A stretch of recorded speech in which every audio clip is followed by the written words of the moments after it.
আপু আবার একটা নতুন রেসিপি নিয়ে চলে আসলাম। আমি এখন শুটকি বোনা করব। এখানে আমি পরিমাণ মতো রসুন দিয়ে দিচ্ছি, আর হলে গিয়ে পেঁয়াজ দিয়ে দিচ্ছি। আর এখানে আমি শুটকিটা ধুয়ে ভালো করে রেডি করে নিয়েছি।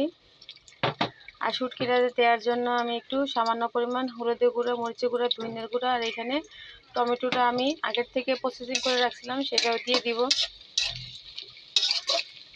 এখন আমি শুটকিগুলো তেলের ভিতরে ভালো করে ভাজা নিব।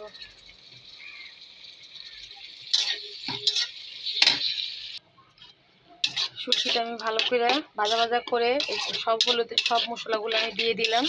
এখন আমি এটা হলে গিয়ে ভালো করে কষাই নিয়ে সামান্য একটু পানি দিয়ে একদম ভাজা ভাজা করব। এভাবে একদিন শুটকি বোনা করে খেয়ে দেখবেন, অনেক ভালো লাগে খেতে, অনেক অসাধারণ টেস্ট হয়। আমার এই মশলাটার মধ্যেই আমি হলে গিয়ে শুটকিটা ভালো করে কষাবো, কারণ আমি এক ফোঁটা পানি ইউজ করবো না। এই শুটকিটা দিয়ে আপনি অল্প একটু শুটকি দিয়ে অনেক ভাত খেতে এত মজা হয় যে বলার বাহিরে, অনেক ভালো লাগে। আমি এটা আরেকবার আরও ভাজা ভাজা করে ফেলবো। আমার তৈরি হয়ে গেল দুর্দান্ত মজাদার শুটকি বোনা।